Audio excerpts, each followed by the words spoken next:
Welcome everyone. I just hopped off of a call with the Montana Transportation Commission, and we successfully made our case, and they named the Higgins Avenue Bridge the Bear Tracks Bridge. Oh, congratulations, Dave. Well done.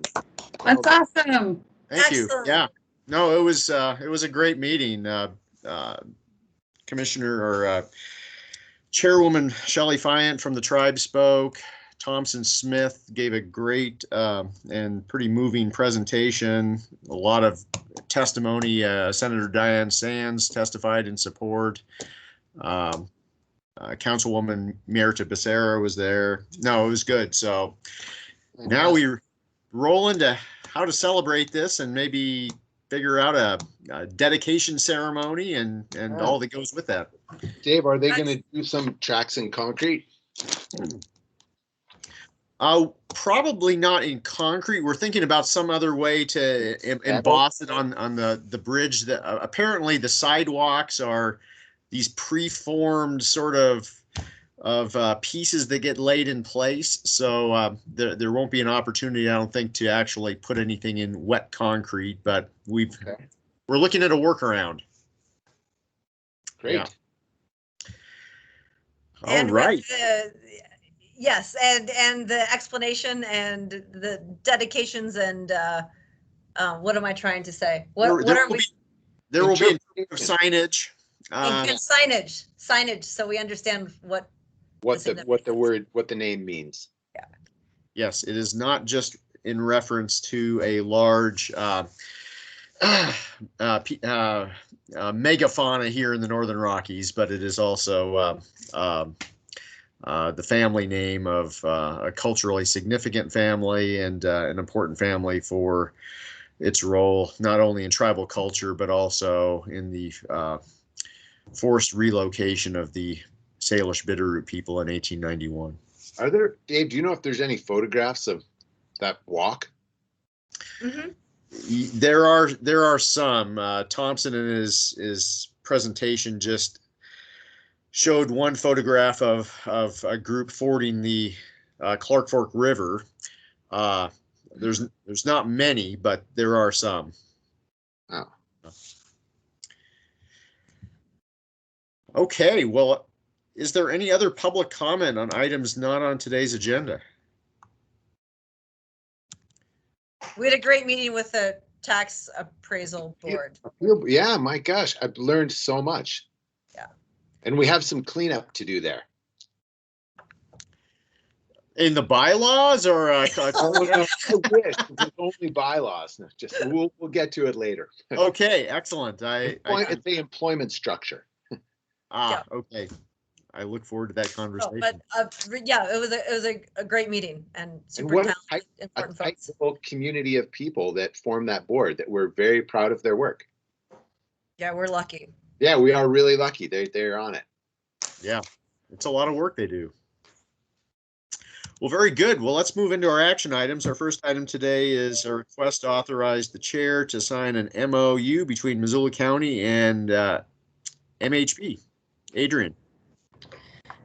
Thank you, Mr. Chair. So what you have before you is kind of a standard memorandum of understanding that really just kind of is a way to clean up and put into writing what is currently in practice. We have a long-standing relationship with the Montana Highway Patrol at many of our sites. This is not for the statewide public safety radio communication system. We're still working through an MOU with MHP on that one. This is for their conventional system that is currently in place in, I think it's 4 of our sites. And so this MOU is just really a cleanup. Great. Any questions? No, I think it's important that Missoula County and Montana Highway Patrol are able to communicate. Get along well. Yeah. So I motion that the board authorize the chair to sign the memorandum of understanding. I'll second that. Any further discussion on the motion? Seeing none, all in favor? Aye. Aye. Thanks, Adrian. You bet. Thank you.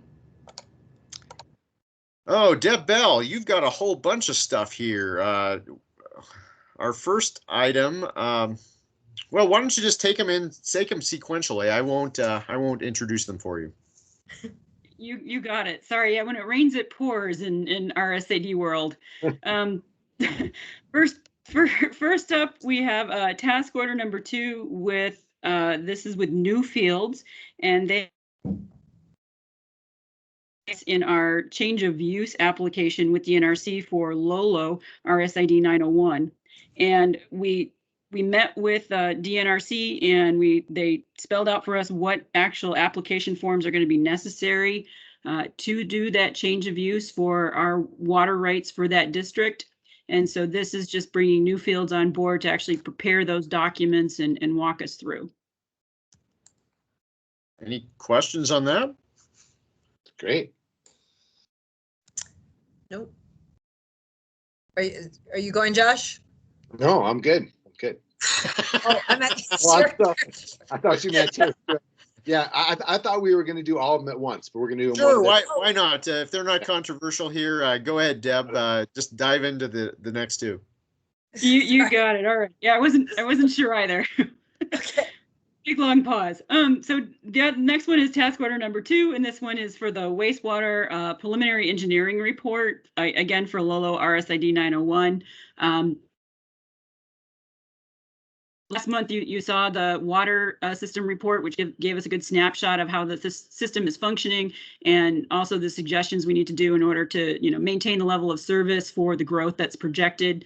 Now we're going to hire HDR again to do that same thing, but for our sewage system, for the collection system, and also for the sewage treatment plant. So we have a notice not to exceed a certain amount in there. It is in our budget. And this is something, the last time we did a study like this on the wastewater facility was in Was when? So we are 1998. Okay. Okay. Oh my. Yeah, probably due for another look. Yep, we're due for a look. So that's a task order number 2. And then the third item is a memorandum of understanding between the city of Missoula and Missoula County.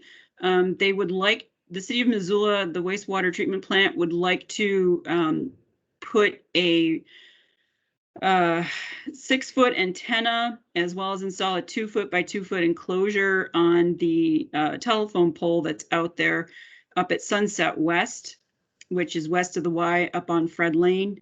And this will allow the city's wastewater treatment plant to do automatic reads on their sewer meters that are out that way. I remember hearing about this. Yeah.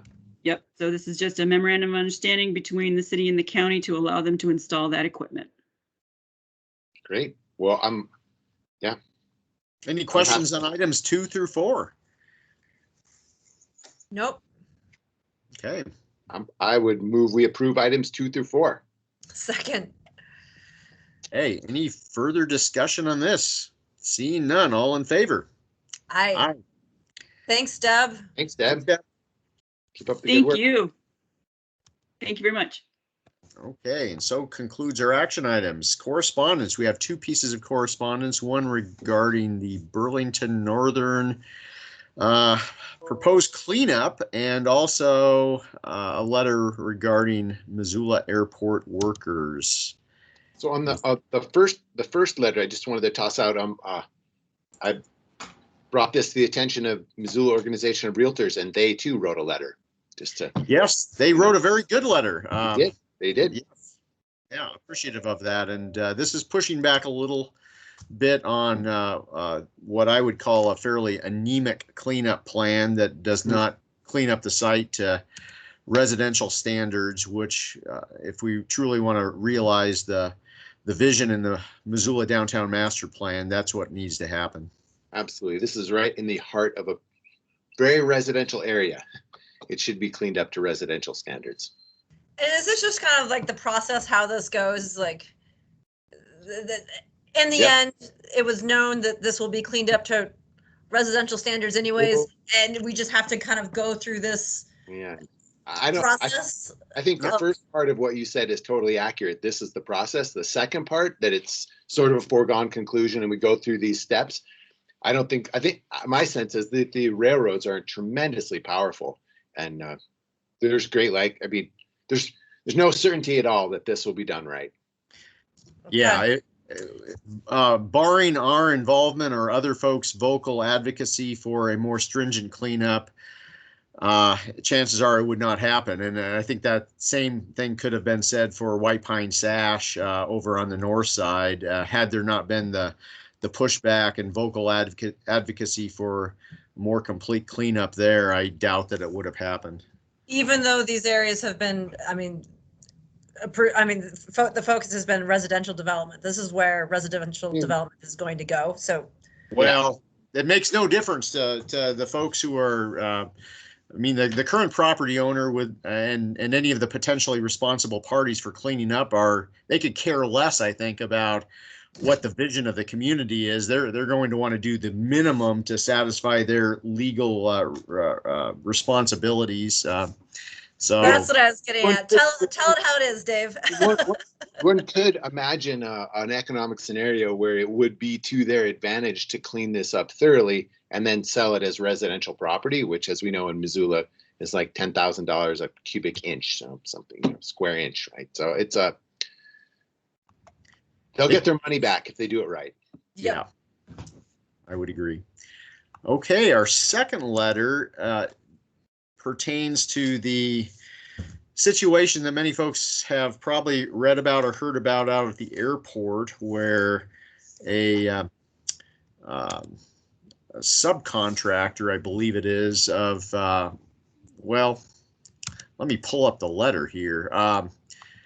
Suffice it to say, some folks out there were getting paid paltry wages, and I think they were also summarily dismissed from their jobs when they put up a stink, which I find just appalling. And Dave, isn't it, if I remember right, there's a built-in irony here in that they were working for a company called Unify. I think of like solidarity and unity as union type values, and these guys wanted to have a union, and yet the Unify company summarily dismissed them for wanting to unify. Yes, and I am trying to pull up the letter, and unfortunately, it is telling me the agenda packet has not been I have the. So, or does Violet? Does someone want to share it, or we can read it? yeah, could someone put it up on the screen, please? I can pull it up really quick. Just one moment. Thanks, Commissioner. So while Violet's pulling that up for us, just a kind of quick overview. What we did Allison artfully did in the letter was call attention to the fact that both the city and the county have been working very hard to increase positive working conditions, not only in our shop, but encouraging that across the community. And that includes things like the work you've done in collective bargaining, the goal towards $15 an hour entry rate for the city and the county, as well as, sorry about that, looking at some of the other opportunities that have been available, and then encouraging the company to, consider working towards that here in the Missoula area as well. So, and here's the actual letter. Yes, and it is Unify Aviation Services. So, while we might not have any regulatory authority to do anything about the situation out there, and contrary to what some folks might think, the Board of County Commissioners and Missoula County does not operate the airport. This seemed to be something that we could do, speaking on behalf of our values here in Missoula County and those workers who, frankly, looks like they were being taken advantage of. Adrian? Yeah, I guess I just wanted to provide a little bit more context and make sure that it's clear that these individuals don't work for the airport or for the airport authority. They are subcontracted, as I think Josh alluded to, by the airlines. And I know that the acting director has had conversations with both those airlines, trying to influence as well. And someone told us that after these folks were dismissed, they were hired by another entity out at the airport for more money. I believe that is occurring, and that many of those employees that were let go have been rehired by different tenants out at the airport. Great. Thanks, Adrian. That's important clarification.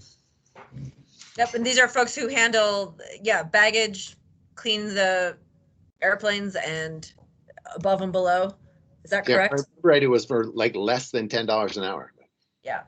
I see a hand up. Go ahead. Hey, yeah, Adrian, this is Martin with the Missoula Current. Just for my own clarification, you said 2 airlines, and I'm assuming that does the airport itself handle the ground crews for the other airlines out there? Thanks, Martin. And yes, the Missoula Airport Authority does have its own baggage handling business, if you will, and they do have contracts with some of the other airlines. I can't speak to which ones those are, though. I'm sorry. Okay. Do you have any idea which the 2 airlines are that this particular ground crew work for, like Delta or American, or? I'm sorry, I don't. Okay. Thanks a lot. Okay, so any other questions, comments about these 2 letters, which will be coming around for us to sign? Okay. No, thank you for crafting them. Yep, Yeah. well done. Thank you very much. All right, next we have a handful of discussion items. And who wants to take the first one? So, Commissioner, with your permission, we'll hold the Zintech item till last, as we'll need to move to a closed meeting for that. John will present the reasons, and then you'll make your decision as to whether we should move into closed session. So with your permission, we'll go a little out of order.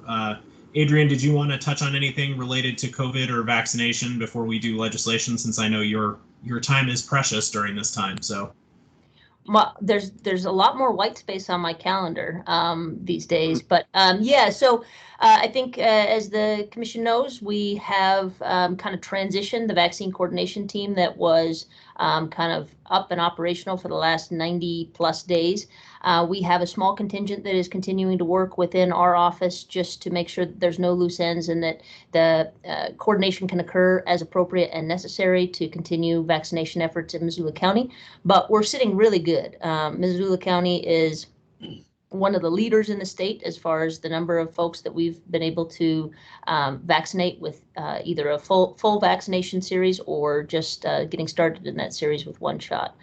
We're anxiously awaiting news from the FDA and the CDC regarding the Johnson & Johnson pause that is currently occurring, and that meeting is set for tomorrow.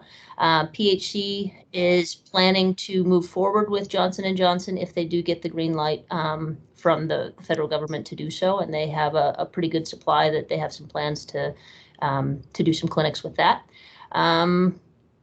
And in other COVID news, non-congregate shelter, as I think I've mentioned before, we see a direct relationship with our kind of community case numbers and the utilization of non-congregate shelter. So right now we have very low community cases, and summarily we also have pretty low usage of the non-congregate shelter, but we continue to provide those services as necessary. Thanks, Adrian. Any questions for Adrian? Okay, carry on, Adrian. Good work. Yeah, thank you. Floods and fires are coming. Yeah, coming soon. Yeah.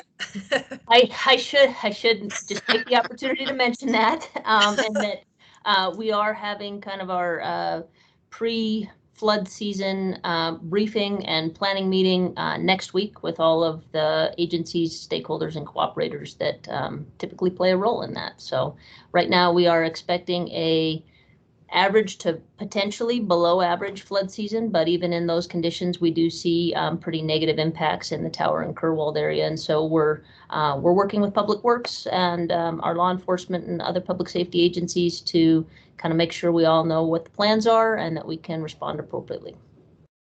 Great. Thank you.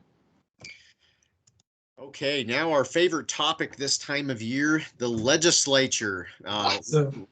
Thanks, Commissioners. They are slowly working their way towards the end of the session here. Just want to give you 2 quick updates. Of course, the local option repeal gas tax is up for 3rd reading today. So we are doing a bit of a full court press as far as seeing if we can convert some votes to go our way on that particular bill. There's also an amendment that will be introduced, we're told today, on House Bill 632, which is the ARPA bill, so the federal spending bill that's state money that would prohibit local governments from hiring lobbyists in the future. Yeah, so we have sent a message in opposition to that amendment by Senator Hertz out of the Flathead region. So or Flathead or Lake County.